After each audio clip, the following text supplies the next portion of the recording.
संत मिलन को जाइए,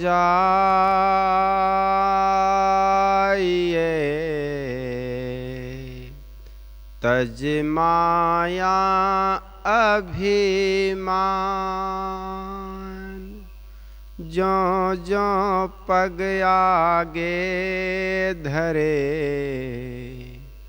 कोटिन यज्ञ समान।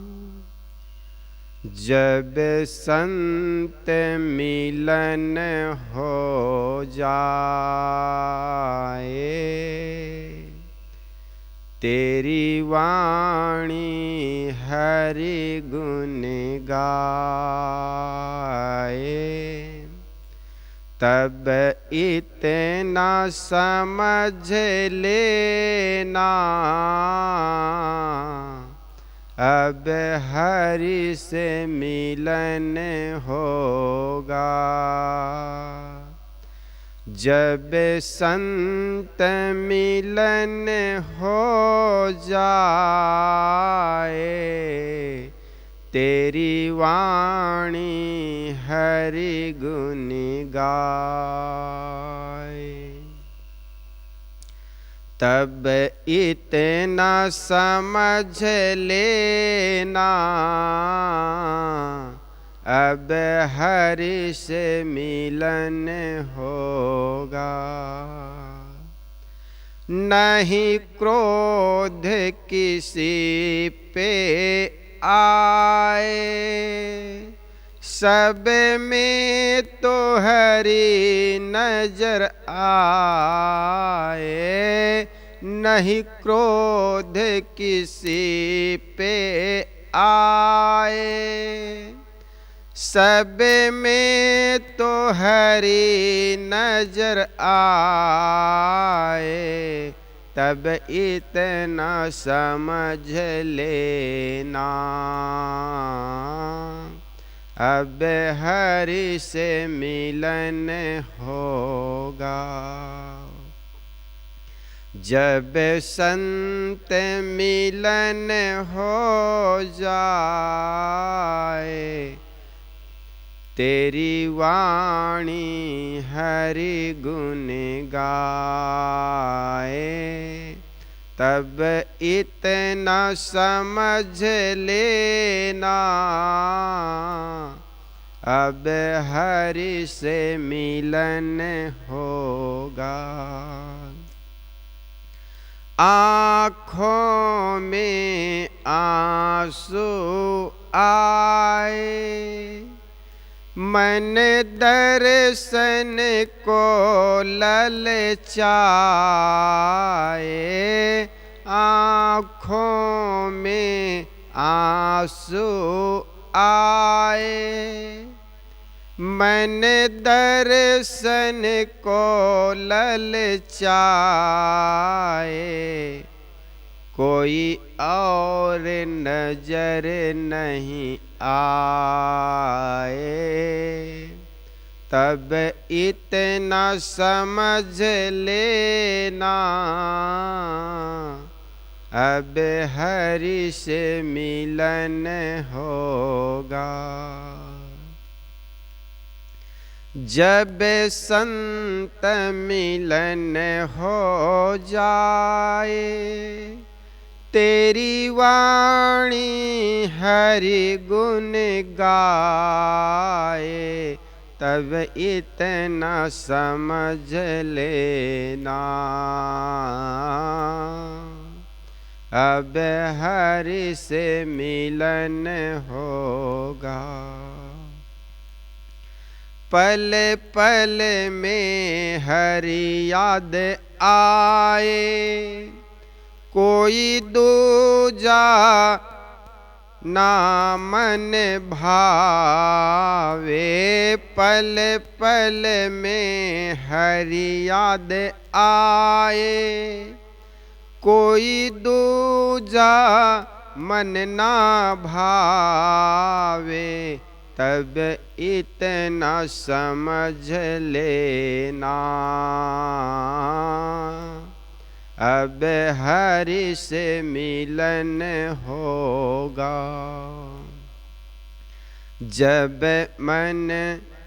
जब संत मिलन हो जाए, तेरी वाणी हरि गुण गाए। तब इतना समझ लेना, अब हरि से मिलन होगा। मन वृंदावन को जाए, हरि चर्चा में रम जाए। मन सत्संग में ये जाए, और संतों के में रम जाए। दर्शन संतन के पाए, तब इतना समझ लेना, अब हरि से मिलन होगा। जब संत मिलन हो जाए, तेरी वाणी हरि गुण गाए। तब इतना समझ लेना, अब हरि से मिलन होगा। तब इतना समझ लेना, अब हरि से मिलन होगा। बोलिए सद्गुरुदेव की जय। संत मिलन को जाइए,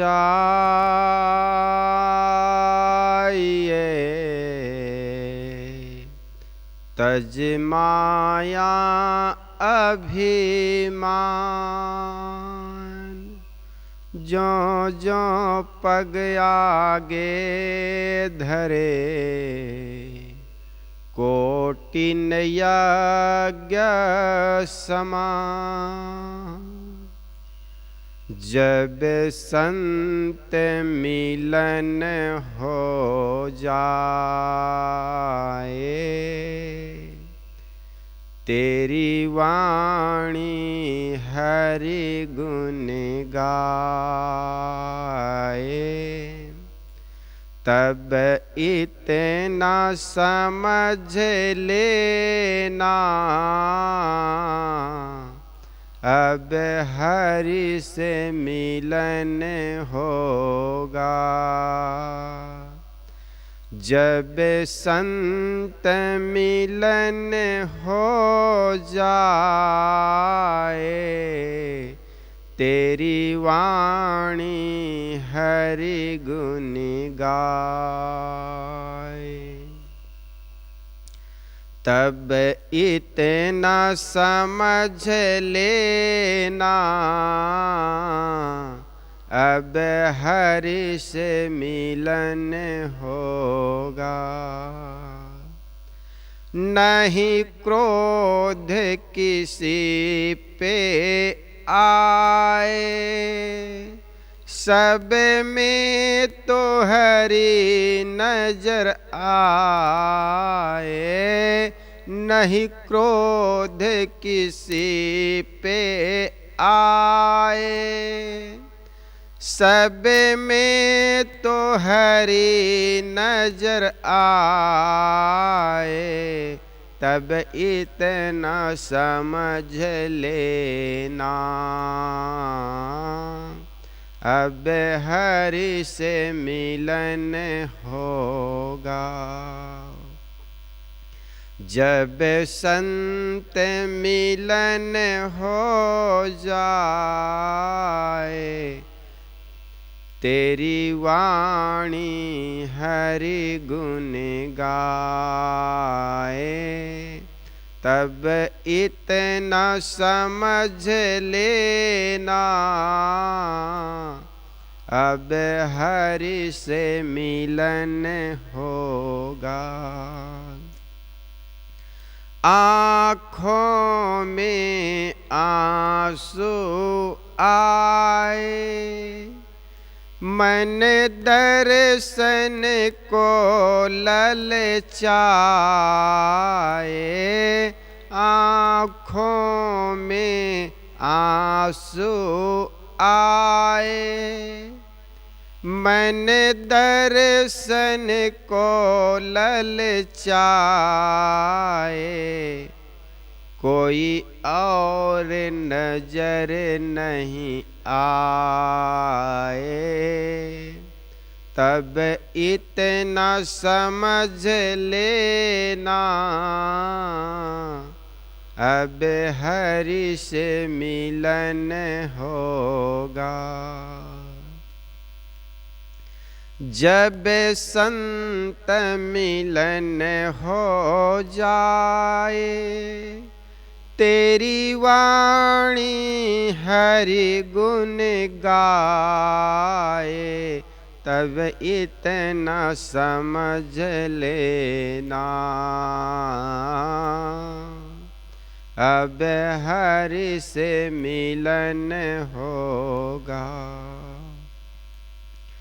पल पल में हरि याद आए, कोई दूजा ना मन भावे। पल पल में हरि याद आए, कोई दूजा मन ना भावे। तब इतना समझ लेना, अब हरि से मिलन होगा।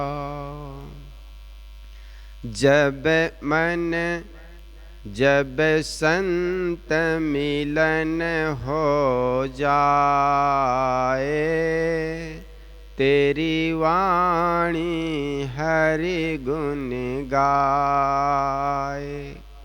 तब इतना समझ लेना, अब हरि से मिलन होगा। मन वृंदावन को जाए, हरि चर्चा में रम जाए। मन सत्संग में ये जाए, और संतों के में रम जाए। दर्शन संतन के पाए, तब इतना समझ लेना, अब हरि से मिलन होगा। जब संत मिलन हो जाए, तेरी वाणी हरि गुण गाए। तब इतना समझ लेना, अब हरि से मिलन होगा। तब इतना समझ लेना, अब हरि से मिलन होगा। बोलिए सद्गुरुदेव की जय।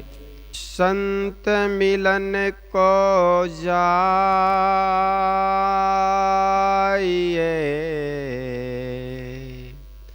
तज माया अभिमान। जो जो पग आगे धरे, को कोटिन यज्ञ समान। जब संत मिलन हो जाए, तेरी वाणी हरि गुण गाए। तब इतना समझ लेना, अब हरि से मिलन होगा। जब संत मिलन हो जाए, तेरी वाणी हरि गुण गाए। तब इतना समझ लेना, अब हरि से मिलन होगा। नहीं क्रोध किसी पे आए, सब में तो हरि नजर आए। नहीं क्रोध किसी पे आए, सब में तो हरि नजर आए। तब इतना समझ लेना, अब हरि से मिलन होगा। जब संत मिलन हो जाए, तेरी वाणी हरि गुण गाए। तब इतना समझ लेना, अब हरि से मिलन होगा। आँखों में आंसू आए, मन दर्शन को ललचाए। आँखों में आंसू आए, मन दर्शन को ललचाए। कोई और नजर नहीं आए, तब इतना समझ लेना, अब हरि से मिलन होगा। जब संत मिलन हो जाए, तेरी वाणी हरि गुण गाए। तब इतना समझ लेना, अब हरि से मिलन होगा। पल पल में हरि याद आए, कोई दूजा ना मन भावे। पल पल में हरि याद आए, कोई दूजा मन ना भावे। तब इतना समझ लेना, अब हरि से मिलन होगा।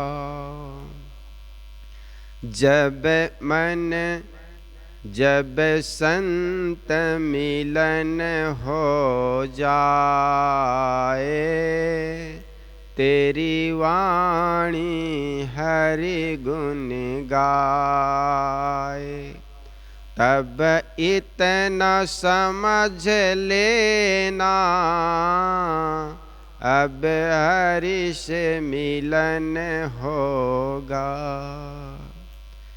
मन वृंदावन को जाए, हरि चर्चा में रम जाए। मन सत्संग में ये जाए, और संतों के में रम जाए।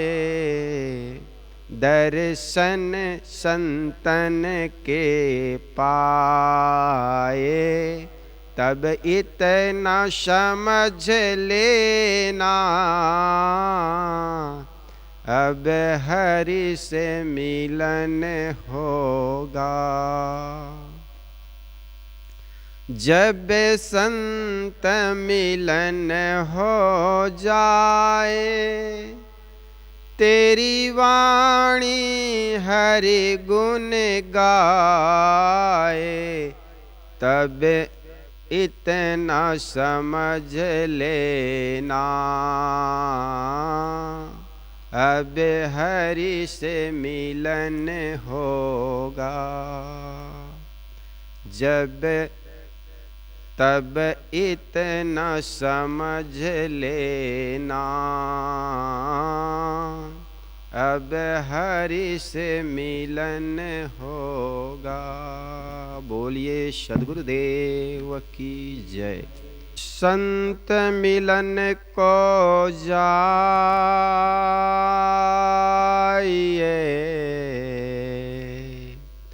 तज माया अभिमान।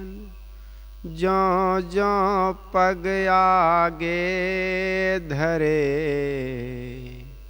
कोटिन यज्ञ समान। जब संत मिलन हो जाए, तेरी वाणी हरि गुण गाए। तब इतना समझ लेना अब हरि से मिलन होगा।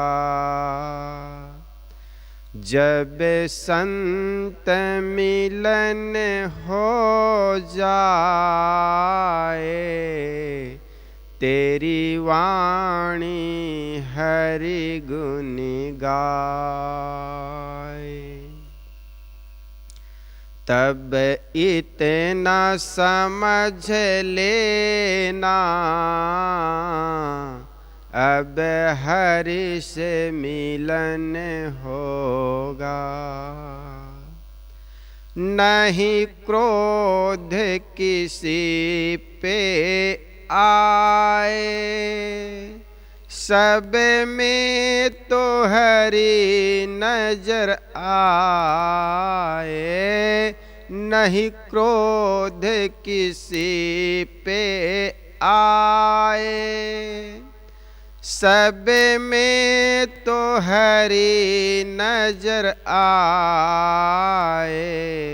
तब इतना समझ लेना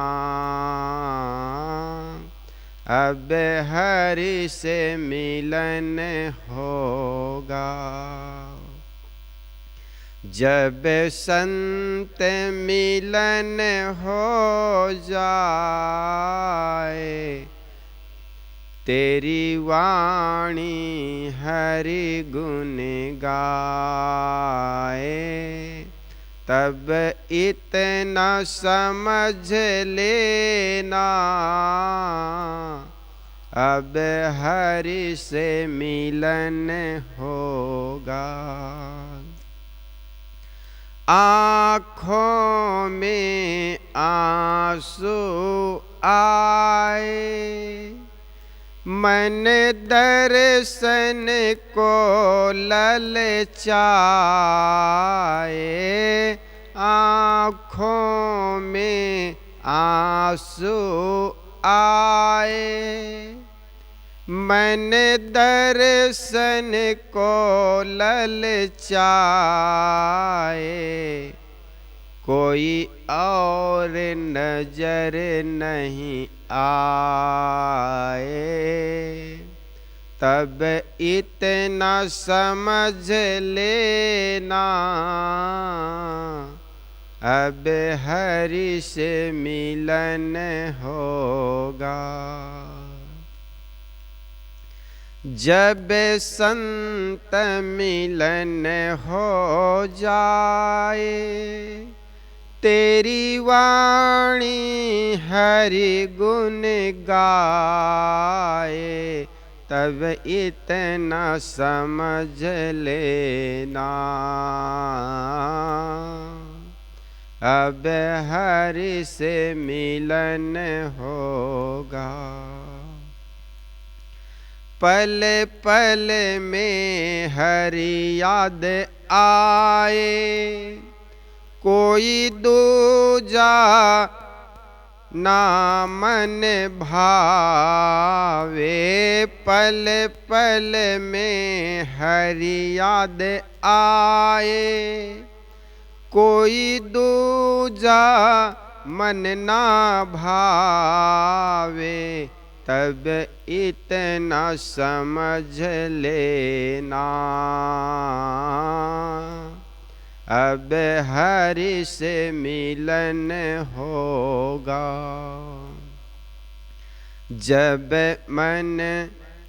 जब संत मिलन हो जाए, तेरी वाणी हरि गुण गाए, तब इतना समझ लेना,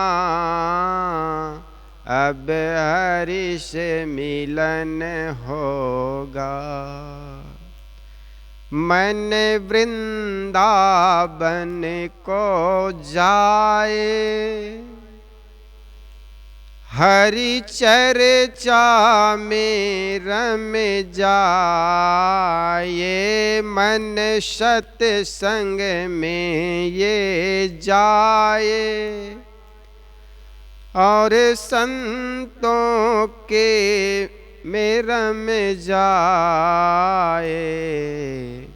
दर्शन संतन के पाए, तब इतना समझ लेना,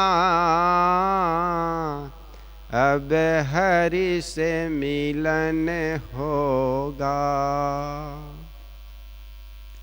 जब संत मिलन हो जाए, तेरी वाणी हरि गुण गाए, तब इतना समझ लेना, अब हरि से मिलन होगा। तब इतना समझ लेना, अब हरि से मिलन होगा। बोलिए सद्गुरुदेव की जय। 104 नंबर के शब्द पर आज हम चर्चा करेंगे, जिसमें बगुला भक्तों का जिक्र यहाँ पर किया गया। कैसे तरो नाथ कैसे तरो अब बहु कुटिल भयो, कैसी तेरी सेवा पूजा कैसे तोरो ध्यान, ऊपर उजर देखो बग अनुमान।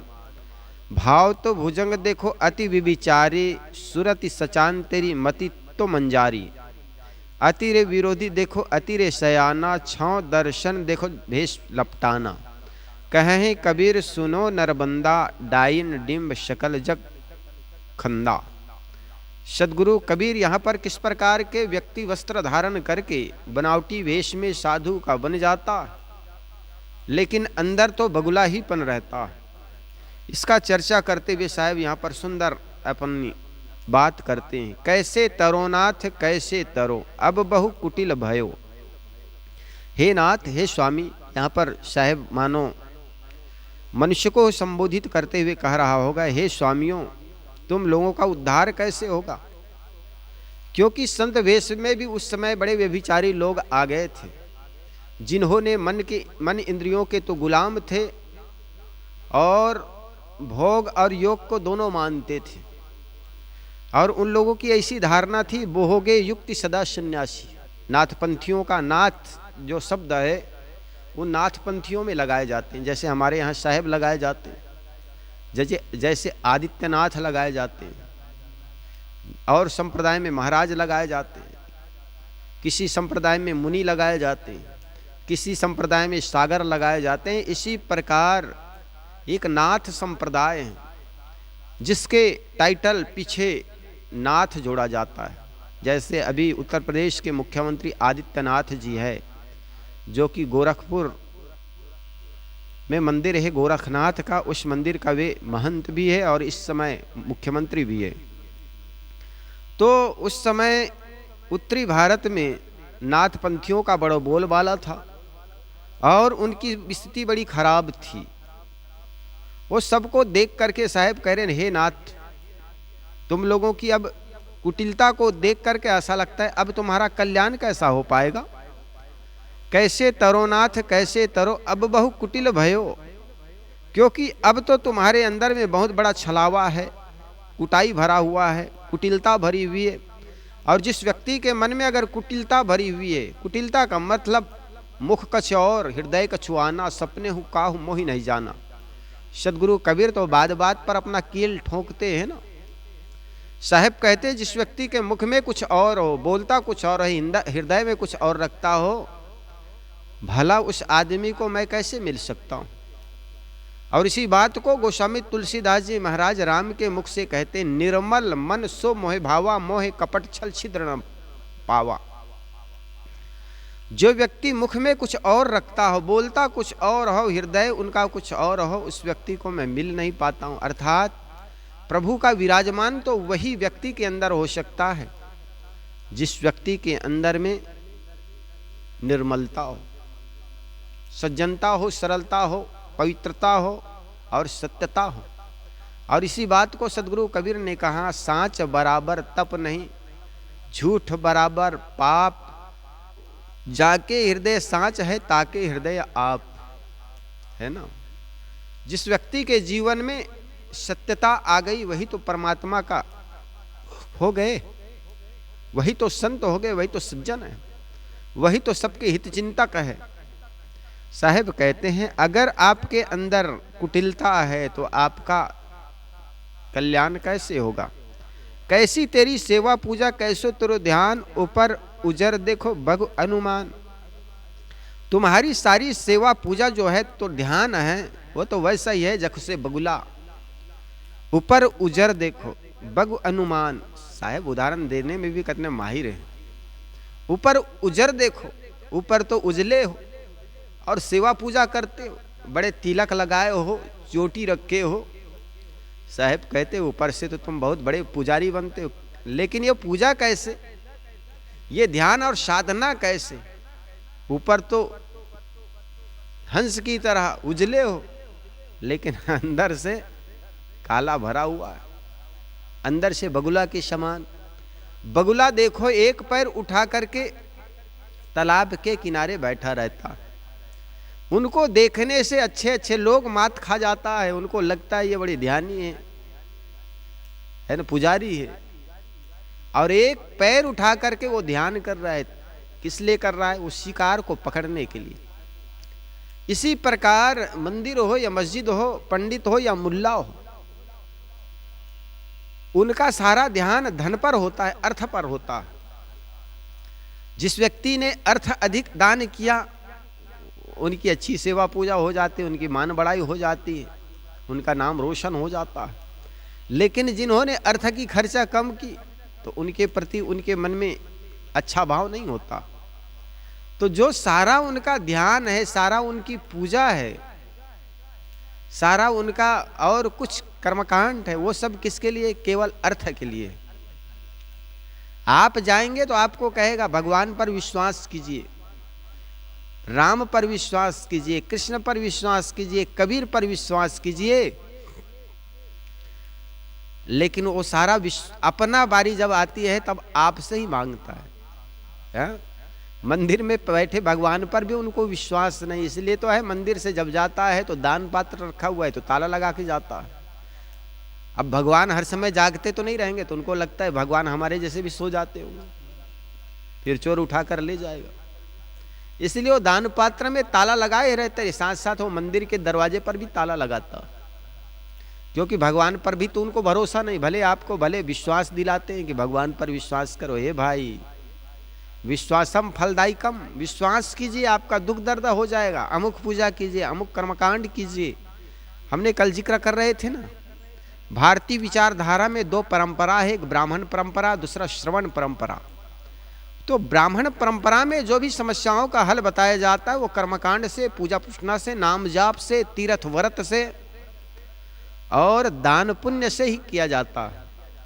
लेकिन देखते हैं जितने भी हम कर्म किए वो कर्म कोई दान पुण्य से, कर्मकांड से, पूजा प्रश्न से कटता नहीं है, क्योंकि जिन महापुरुषों की हम पूजा से पाप को काटना चाहते हैं, जिन महापुरुषों के नाम जाप मात्र से हम पाप को काटना चाहते हैं, उन महापुरुषों को भी अपने पापों का कर्मफल भोगना पड़ा।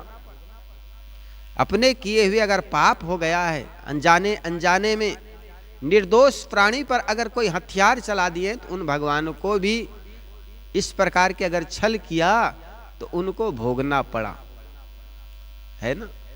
रामायण में स्पष्ट लिखा जाता है, जब महाराज राम बाली को छुप करके मारा, क्योंकि महाराज राम भी पहचान नहीं पा रहे थे कौन बाली है और कौन सुग्रीव। तो एक बार तो घबरा करके सुग्रीव दौड़े आ गए, पस्त खा गए थे बाली से लड़ते लड़ते, भगवान पहचान नहीं पाए कि कौन बाली और कौन सुग्रीव।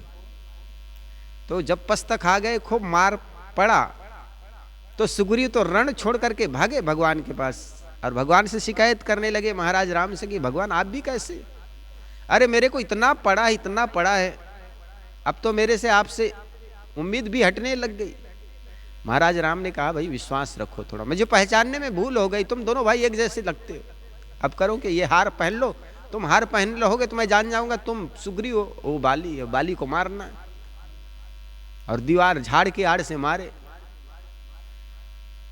तो भगवान राम ने बाली को छुप करके मारा, तो कहा जाता है बाली व्याध बने द्वापर में, और त्रेता युग में महाराज राम थे और बाली जो थे वो द्वापर युग में आकर के शिकारी बन गए और महाराज राम कृष्ण बने। तो उस कृष्ण की जो मृत्यु है वो शिकारी के बाण से होता। तो भगवान राम हो, भगवान कृष्ण हो, इन सब महापुरुषों को भी अपने कर्मों का फल भोगना पड़ा है, किसी को छोड़ा नहीं पंडितों ने। कर्मकांड से कोई मुक्त हो नहीं सकता है, केवल कर्मों से, अपने कर्मों से, अपने गलत कर्मों से। इसलिए जो आप खाए हैं उसका डकार आएगा, जो आपने कर्म किया उसका फल मिलेगा। हमारे संत लोग इसलिए कहते हैं वही तुमको मिल रहा है जो कि पहले से दिए हो, उसी का फल सामने है, शुभ अशुभ जो कुछ किए हो। जो भी शुभ अशुभ जो कुछ करते हो, जाने अनजाने में करते हो, उनका फल लौट करके आपको मिलता। और जब मिलता है तो आप रोते हैं, गिड़गिड़ाते हैं और सोचते हैं कि भगवान मैंने तो ऐसे कोई काम नहीं किया जिसके चलते ये दुख मुझे भोगना पड़ा। तो हमारे संत लोग कहते हैं अरे वो दुख जब आया है तो आपको भले याद नहीं है, लेकिन आपने दुख का ही बीज बोया है। जो बीज बोओगे तो वही तो धरती से उग करके ऊपर निकलेगा। एक किसान अपने खेतों में बीज डाल रहे थे, किसान से पूछा कि भैया कौन से बीज डाल रहे हो? उन्होंने से बताने से आनाकानी कर दिया। उन्होंने कहा तुम्हें क्या लेना देना। उस सज्जन ने कहा किसान भाई आज भले ना बताओ, लेकिन 8 दिन पहले इसी रास्ते से मैं निकलूंगा ना, तो पता चल जाएगा आपने कौन से बीज डाला है। क्योंकि उन आपके जो बीज है सब ऊपर आकर के चिल्ला चिल्ला करके कहेगा कि मैं अमुक बीज था, अमुक बीज था, वो आज उग गया हूं। आपके क्या कर्म किए हैं इसका पता ना चल जाए, लेकिन अगर दुख आया है तो जान जाना आपने आगे आपने भविष्य में ऐसा बीज डाला था जिसका परिणाम में आज आपको दुख मिल रहा है। इसलिए हमारे संत कहते हैं वही तुमको मिल रहा है जो कि पहले से दिए हो, उसी का फल सामने है, शुभ अशुभ जो कुछ किए हो। इसी को महाराज गोस्वामी तुलसीदास जी महाराज कहते हैं कर्म प्रधान विश्व रचि राखा, जो जस करे सो चसफल चाखा। देखो कितना सुंदर बात गोस्वामी तुलसीदास जी महाराज करते हैं।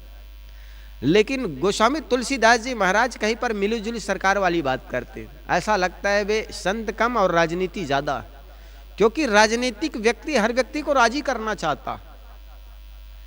कोई गलत काम करके कोई आदमी आए तो उनको कह देता हाँ भैया हमारे ग्रंथों में शास्त्रों में तो ऐसी बात लिखी है कि कोई भी कर्म करो लेकिन एक बार नाम जप लो, नाम जपत भव सिंधु सुखानी, तुम्हारे सारे पाप ताप कट जाएंगे, मुक्त हो जाओगे। और दूसरी जब बारी आती है कर्म सिद्धांत वाले आदमी आता है जिन्होंने पुनर्जन्म को स्वीकार करते हैं, वे आते हैं तब कहते कर्म प्रधान विश्व रचि राखा, जो जस करे सो चसफल चाखा। राजनीतिक व्यक्ति ऐसे ही करता, इधर की वोट भी हमें मिले इधर की भी वोट मिले, किसी को नाराज करना नहीं चाहता। तो इस प्रकार दोनों तरफ से चर्चा करते हैं तो खिचड़ी बन जाती है। और दोनों तरफ की बात करने वाले आदमी अस्पष्टवादी नहीं होता। सदगुरु कबीर अस्पष्टवादी है, उन्होंने जैसे को तैसे कहे सो तो निंदा ना है। उन्होंने कहा है कि जैसा बीज बोओगे उसका फल वैसा ही मिलेगा। बबूल बोए पेड़ बबूल का, आम कहां से खाए। साहब कहते हैं अगर बबूल का पेड़ लगाओगे तो आपको आम नहीं मिलने वाला है, कांटा ही मिलेगा, कांटा ही चुभेगा। इसलिए करें क्या, फूल बिछाया करते परहित, स्वयं को चुभते कांटे, है ना। स्वार्थ त्याग ही जिसका आभूषण है, स्वार्थ नहीं के नहीं काम, खिले जहां पर फूल किसी खुशी के, होठों पर मुस्कान हो, वही घर स्वर्ग समान है। ऐसा कुछ पद है। हमारे मन में जब स्वार्थ होता है तो हम दोनों तरह की बात करते हैं, क्योंकि दोनों को राजी करना चाहते हैं। लेकिन सदगुरु कबीर कोई राजनेता तो है नहीं, वो स्पष्टवादी और संत है। इसलिए वे कहते हैं आपन कर्मन मेटो जाई, कर्म का लिखे मिटे धाव कैसे जो यु कोटि सिराई। सदगुरु कबीर को यह डर नहीं कि राम उपासक मुझे क्या कहेंगे, कृष्ण उपासक क्या कहेंगे, भगवान को मानने वाले क्या कहेंगे। उन्होंने तो एकदम ठोक बजाकर अपनी बात करते हैं, टूटे या फाटे। जो सत्य है वो सत्य है, और सत्य बात राजनीति में नहीं की जाती। राजनीति में दो बातें कही जाती जिससे आप खुश हो, लेकिन सदगुरु कबीर कोई राजनीतिक नहीं, वे संत है। इसलिए वही कहते हैं जो सत्य है। और सत्य यही है कि जीवन में जितने दुख दिखते हैं वे निज दोषों के कारण। कहीं से दुर्गंधी आ रही है तो जान लेना जरूर वहां पर षडांध है। और यही बात दुर्वासा ऋषि राजा दशरथ से कह रहे हैं, राजन हमारे जीवन में जो कुछ मिलता है वो कोई जरूरी नहीं कि इसी जीवन में कर रहे हैं। हमारे अनंत जन्मों हो चुके हैं, उस जन्मों में हमने न जाने कैसे कैसे कृत्य किया, उनका भी फल हमें इस जन्म में मिलता है। जिस प्रकार के एक चाक को हम चलाते हैं, चाक में एक छेद होता है, कुम्हार भाई जब चाक पर डंडा डाल करके चलाता है, चाक से डंडा निकाल देता है, फिर भी वह चाक चलता रहता, क्योंकि उसमें गति भरी हुई है। और गति भरने से तब तक वह चलती है जब तक उसमें चाबी भरी गई है। ठीक इसी प्रकार हमारे जीवन की जो वासनाएं हैं, ये शरीर के छूट जाने पर भी आत्मा के साथ हमारी वासनाएं रहती है, और वो वासना जब तक रहती है तब तक ये आत्मा दुखों के भावाटावी में भ्रमण करता रहता है, अनेक शरीर को लेकर के उसका भोग करता रहता है। तो साहेब कहते हैं, कैसे तेरी सेवा पूजा कैसे तोरो ध्यान, ऊपर उजर देखो बगु अनुमान।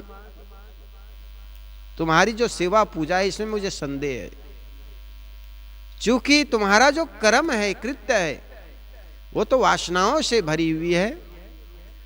जिस प्रकार बगुला पक्षी को पकड़, मछली को पकड़ने के लिए अपने एक पैर उठा करके ध्यान रखता है, ध्यान धरता है, वो किस लिए ध्यान धर रहा है? कोई अपने मन को एकाग्र करने के लिए नहीं, अपने मन को भगवान में लगाया ऐसा नहीं, अपने मन को योग सिद्धि में लगाया ऐसा कोई बात नहीं, बल्कि अभी छोटी मछली आएगी और बिना कुछ आवाज किए दूसरे पैर को आगे करके चोंच से उस मछली को पकड़ने के लिए बगुला ध्यान कर रहा। हमें तो लगता है बगुला ध्यान कर रहा है परमात्मा को पाने के लिए, नहीं साहब, बगुला जीवों को मारने के लिए, जीवों को फंसाने के लिए ध्यान कर रहा है। इसी प्रकार जो व्यक्ति सेवा पूजा ध्यान का नाटक कर रहा है भगवान को रिझाने के लिए, वो कोई भगवान को रिझाने के लिए नहीं, बल्कि आपके अंदर जो धन है उसको पाने के लिए वो ऐसा करता है। साहब कहते हैं,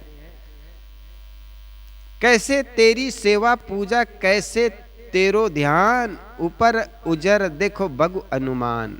भाव तो भुजंग देखो अति विविचारी, सुरति सचान तेरी मति तो मंजारी। साहब कहते भाव तो भुजंग, तुम्हारे भाव तो भुजंग देखो कितना सुंदर दिखता है, चमकीला दिखता है, लेकिन अंदर में क्या रखता है? विष रखता है, जहर रखता है।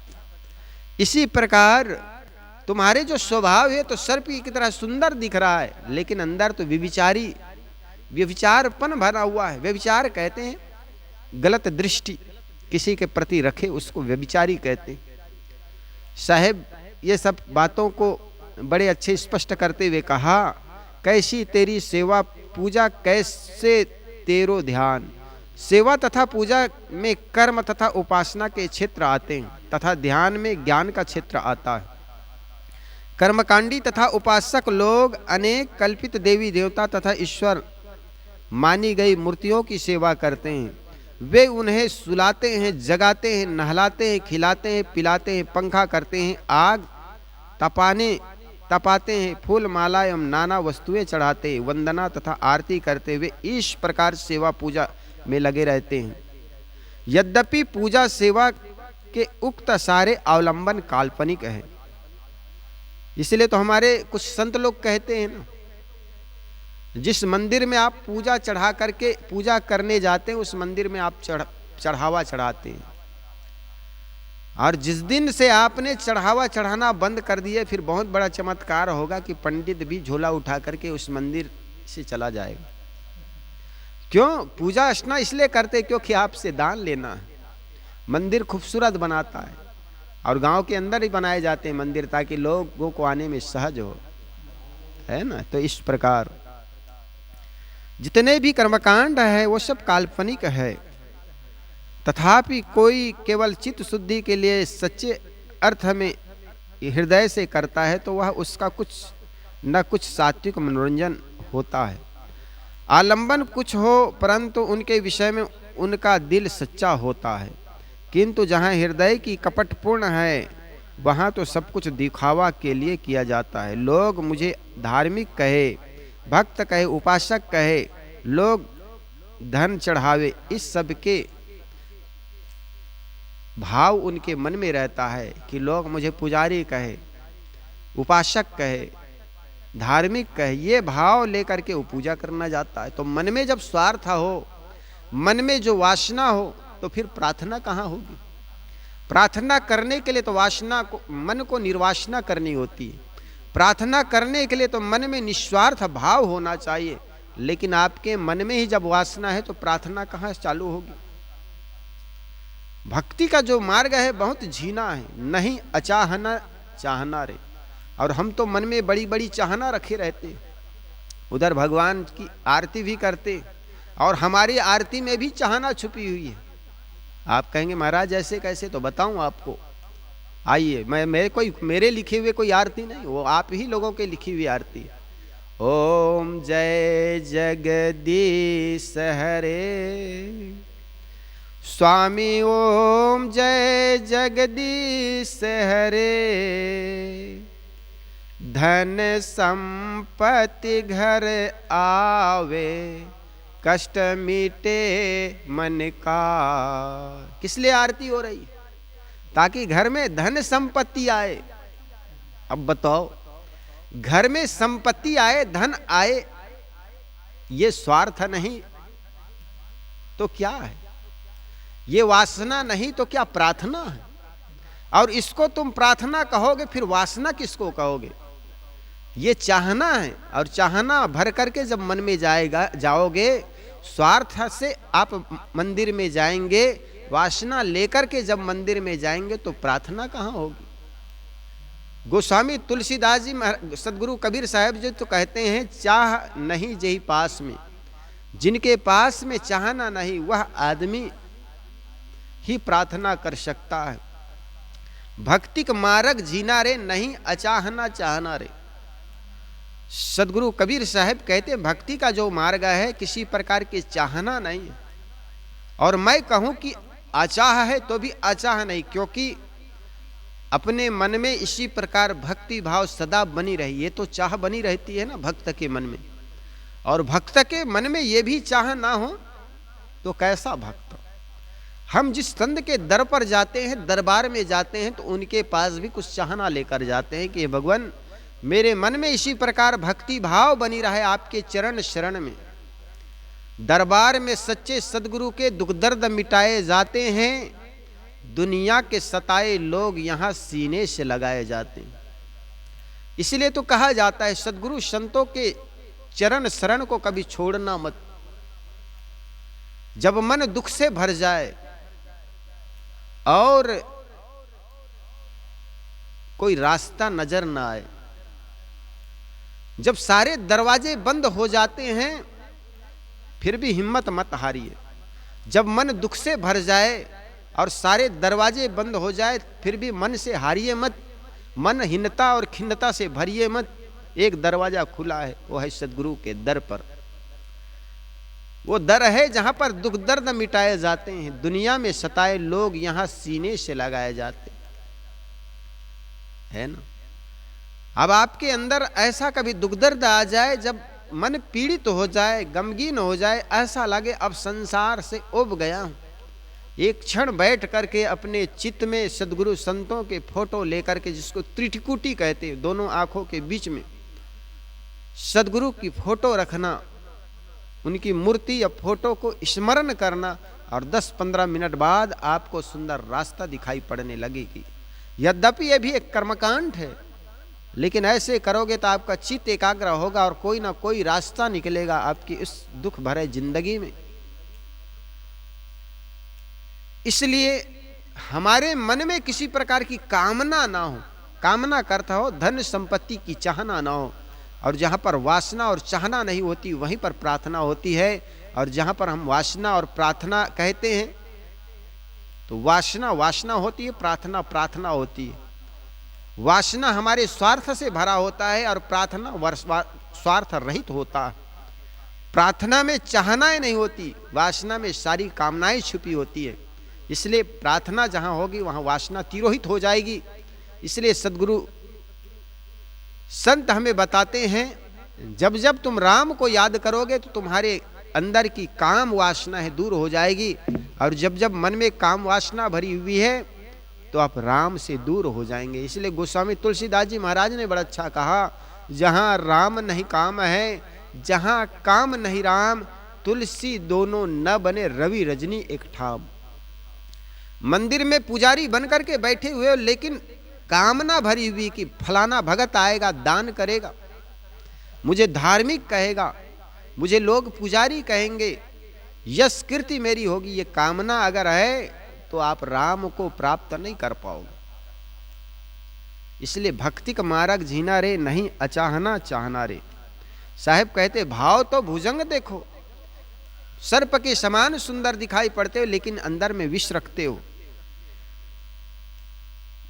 सूरति सचान तेरी मति तो मंजारी, साहब कहते सूरति सचान, सचान कहते हैं बाज को। बाज को देखो कितने ऊपर में उड़ता है, लेकिन उनकी दृष्टि किस पर होती? गीद वो मांस पर उनकी दृष्टि होती। साहब कहते सूरति सचान तेरी, तेरी सूरत, तेरा ध्यान जो है, तेरी दृष्टि जो है मांस पर पड़ा हुआ है, स्वार्थ है तेरा मन में। उड़ते तो बहुत ऊंचा हो, रहते तो बड़ी अच्छी जगह पर, जिसको मंदिर कहते हैं, जिसको मस्जिद कहते हैं, लेकिन कर्म कैसे करते हो? और सदगुरु कबीर यद्यपि पुजारियों को, पंडितों से उनको कोई दुश्मनी नहीं था, उनके मन में बड़ा इज्जत रहा, सम्मान रहा, पंडितों का भी आदर करते हैं। कहें कबीर हम जात पुकारा, पंडित होय सो ले विचारा, मिलहि पंडित सो बोलिए हितकारी, मूर्ख सो रहिए झक हमारी। ये सारी बात कह करके सदगुरु कबीर पंडितों का बड़ा आदर करते हैं। और जब आदरणीय व्यक्ति जब गलत कर्म करने लग जाए तो उसको साहब छोड़ते नहीं, फिर तो हाथ धो करके पीछे पड़ जाते। अगर यही आदमी मंदिर में बैठ करके अगर किसी की पशु की बलि करे, अब जैसे मैं यहां मंच पर बैठ करके ज्ञान की बड़ी बड़ी बातें हाँकूं और चला जाऊं भट्ठा में, शराब के ठेका में, और शराब पीने लगूं, तो लोगों के जूता पैर में नहीं रहेगा, फिर तो हाथ में आ जाएगा। इसी प्रकार जो समाज या जो आदरणीय समाज के व्यक्ति हैं, वो मंदिर में बैठ करके पूजा कर रहा है, बात ठीक है, मन में किसी प्रकार की वासना नहीं, कामना नहीं, बहुत अच्छी बात है, उसको हम पुजारी कहेंगे, उनके पैर छुएंगे। लेकिन वही बलि के नाम पर किसी निरीह प्राणी के गले में छुरी चलाने की बात कहेंगे तो सदगुरु कबीर ने वैसे को छोड़ते नहीं, फिर तो हाथ धो करके पीछे पड़ जाते। फिर तो साहब कहते हैं जो तोहरा को पुजारी कहिए तो काको कहिए कसाई, धर्म करे जहां जीव वधत हुए, धर्म कथे जहां जीव वधत हुए, अकर्मा करे मोर भाई। और जो तोहरा को पुजारी कहिए, मैं सीधा उनका किसी विशेष जाति का नाम नहीं लूंगा, आप समझ जाइए। जो तोहरा को पुजारी कहिए तो काको कहिए कसाई। साहब कहते हैं अगर तुमको अगर पुजारी कहा जाए तो फिर कसाई किसको कहेंगे? और तुम भगवान को खुश करने के लिए, रिझाने के लिए बलि के नाम पर तुम निरीह प्राणियों की हिंसा करते हो। साहब तो इतना कहने में बड़े माहिर हैं, और इनकी बातों को जब पढ़ते हैं तो मन इतना गदगद हो जाता है। सदगुरु कबीर कैसे आड़ी तिरछी तीर चलाते। सूरति सचान तेरी मति तो मंजारी, लेकिन मति जो है, मंजारी कहते हैं बिल्ली को, और बिल्ली मति जो है, तुम्हारी जो सूरति है, तुम्हारी जो दृष्टि है वो गिद्ध दृष्टि है। ऊपर उड़ रहे हो लेकिन मांस पड़ा हुआ उसको देख रहे हो। सूरति तेरी संचारी, सूरति सचान तेरी मति मंजारी, लेकिन मन बिल्ली के समान है। साहब ने कहा है ना, बिल्ली घर में दासी, दूध दही रखा हो और उसको दासी बना रखवाली बनाकर रखो, उनकी हालत खराब हो जाएगी, खा खा करके खराब कर देगा चीजों को। तो सूरत तेरी तो गिद्ध के समान है, बाज के समान है, लेकिन तुम्हारे मन भी कोई कम नहीं है। ये बिल्ली की प्रवृत्ति है। अर्थात धार्मिक कहलाने, धर्म के नाम पर किस तरह लल्ला लल्ली बनकर तीर्थों में पुजारी, देव मंदिरों में दुराचार होते थे, सब सर्वविदित है। रास के नाम पर, लीला के नाम पर, प्रेम भक्ति के नाम पर अमरौली और बरजुअली साधकर योग के नाम पर क्या होता था, बड़ा अजीब अजीब घटना घटती थी। भग बीज लिंग, लिंग बीज पारा, भग बीज लिंग, लिंग बीज पारा, जो न खसय सो गुरु हमारा, कहकर धार्मिक अपराधी सारा कुकर्म करते थे। इतना ही नहीं, ज्ञान के नाम पर स्वयं को निर्लिप्त आत्मा एवं ब्रह्म बताकर भोगे युक्त सन्यासी जैसे पद आदमी अपने सामने रख करके भोग भी करता है और कहता है भोगे युक्त सदा सन्यासी। सन्यासी अगर भोग करता है तो भी वो ब्रह्मचारी है। इस प्रकार के बातें उलट पुलट करके, सामने उल्टी सीधी बातें कर करके अपने स्वार्थ की सिद्धि करता है। कहकर धर्म के चोंगाधारी कुकर्मी भी कुकर्म की धारा में बहते हैं। साहेब कहते हैं तुम्हारा मन बाज पक्षी के समान शिकार पर ही झपटा मारने वाला है। बिल्ली जमीन पर दुबकी पड़ी रहती है और चूहों को देखते ही वह कूद पड़ती है। तुम्हारी दशा भी ऐसे ही है। तुम देखने में विनम्र, भक्त, ज्ञानी, योगी आदि बनते हो, परंतु तुम्हारे आचरण क्रूर, भोग प्रायण एवं भोगवादी है। अति रे विरोधी देखो अति रे सयाना, छौ दर्शन देखो भेष लपटाना। सदगुरु कबीर सारे मतपंथ और वेदों को अच्छी तरह जानते थे। छठ दर्शन देखा जाता है कि धार्मिक कहे जाने वाले लोग संप्रदायों में परंपरा अत्यंत विरोधी विचार रखने वाले, एक दूसरे से कटाकटी करने वाले और द्वेष की आग भी उगलने वाले होते। विचार की विभिन्नता संसार में स्वाभाविक है, परंतु उनको लेकर के राग, द्वेष, कलह, लड़ाई झगड़ा, शस्त्रार्थ के नाम पर वाक युद्ध, हिंसा, हत्या आदि करके इन सांप्रदायिक दरिंदों ने धर्म को कलंकित कर दिया है। इन सांप्रदायिक स्वार्थियों ने धर्म को कलंकित कर दिया है। इस संप्रदाय के स्वामियों में एक से एक ऐसे भी सयाने हैं, चालाक एवं महाधूर्त है, जो स्वयं को ऐसा प्रदर्शित करते हैं कि ये मानो सर्वज्ञ, सर्वसामर्थ तथा विशेष अवतार हैं। ये जो चाहे सो कर सकते हैं। इस अपने मिथ्या दैवी एवं ईश्वरी चमत्कार में वे लोगों को फंसाते रहते हैं और उल्टी सीधी बात पढ़ाते रहते हैं। आज भी ऐसे लोगों की कमी नहीं है। एक लोटा जल सारे समस्याओं का हल। हम जीवन की सारी समस्याओं को जान सकते हैं, भूत भविष्य की बात कर सकते हैं। रक्षा मंत्री राजनाथ सिंह हमसे काम ले ले जिससे देश की रक्षा हो सके। ऐसे उल्लू बनाने वाले के ही आश्रम में आए दिन लोगों की मृत्यु हो जाती है। अतिवृष्टा से, दीवाल के गिरने से, टेंट के गिरने से कई बार ऐसे हो जाते हैं और वो भविष्यवाणी बताते फिरते हैं। साहब कहते हैं ऐसे उल्लू बनाने वाले लोगों की आज भी कमी नहीं है।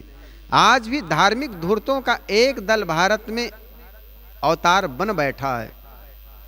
ये सांप्रदायिक लोग केवल भेष बनाने में लगे हैं। भक्ति, कर्मों की उज्ज्वलता, सच्चा चरित्र, ज्ञान, योग, ध्यान, त्याग, शांति आदि को छोड़कर केवल धार्मिक वेश बनाने तथा उनके बल पर पुजवाने के चक्कर में पड़े रहते हैं। तो सदगुरु कबीर ये सब को देखते हुए कहा, अति रे विरोधी देखो अति रे सयाना, छौ दर्शन देखो भेष लपटाना। कहीं कबीर सुनो नरबंदा, डाइन डिम्ब शकल जग खंदा। साहेब कहते हैं हे संतों, हे भक्तों, सुनो, सावधान रहो। डाइन और दंभ ने सारे संसार को खा लिया है। इस पंक्ति में डाइन और डिम्ब ये दो शब्द ज्यादा महत्वपूर्ण हैं। लोगों ने काल्पनिक चुड़ैल को डायन या डाइन कहा जाता है। लोगों का अंधविश्वास है कि कुछ ऐसी स्त्रियां होती, ऐसे भूत प्रेत, ऐसी कुछ टोनी, ऐसा कुछ काला जादू करने वाले लोग, जो व्यक्ति पर चढ़ जाता है वो आदमी कभी बीमार पड़ जाता है, मर जाता है, कभी उल्टी दस्ता होता है नजर पड़ने पर। ऐसा होता है ना, फलाने का नजर लग गया, देखो उनको उल्टी दस्ता हुई, वो मर गया। फलाने जगह से गुजर रहे थे, भूत पकड़ लिया, मर गया। वो टोनी है, भूत है, प्रेत है। आए दिन कई स्त्रियां इसकी शिकार हो जाती है। गांव के लोग उसको नंगी करके घुमाते हैं कि ये अमुक टोनी है, ये भूत बन जाती है, प्रेत है, डाइन है। ये सब देखने में पाखंड समय समय से आता है। साहब यहां पर कहते हैं डाइन डिम्ब शकल जग खंदा। चुड़ैल भी एकदम झूठी धारणा है। कुछ स्त्रियों को लोग डाइन एवं टोनी आदि मानते हैं, यह भी केवल अज्ञान का फल है।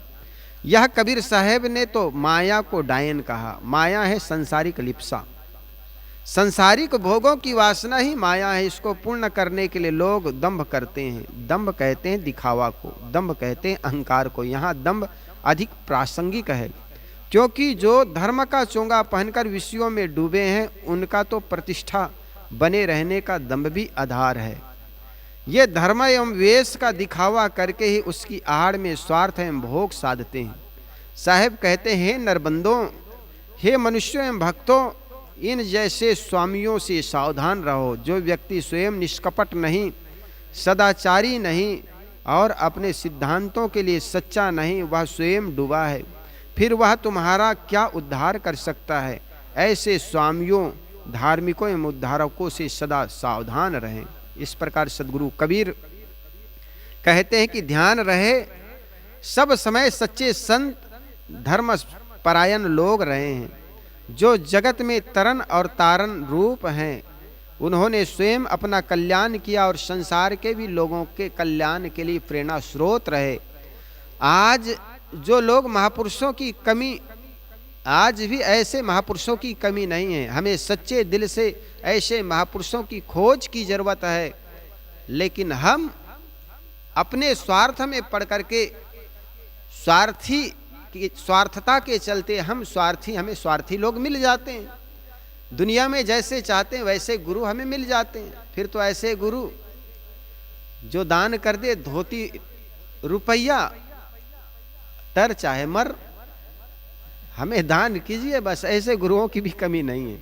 इसलिए साहब ये सारे पद में व्यक्ति को सावधान करने के लिए अपनी सारी बात कहते हैं। तो सदगुरु कबीर का यह प्रसिद्ध पद, कैसे तरोनाथ कैसे तरो अब बहु कुटिल भयो, कैसी तेरी सेवा पूजा कैसे तुर ध्यान, ऊपर उजर देखो बग अनुमान, भाव तो भुजंग देखो अति विविचारी, सुरति सचान तेरी मति तो मंजारी, अति रे विरोधी देखो अति रे सयाना, छाँव दर्शन देखो भेष लपटाना, कहीं कबीर सुनो नरबंदा, डाइन डिम्ब सकल जग खंदा।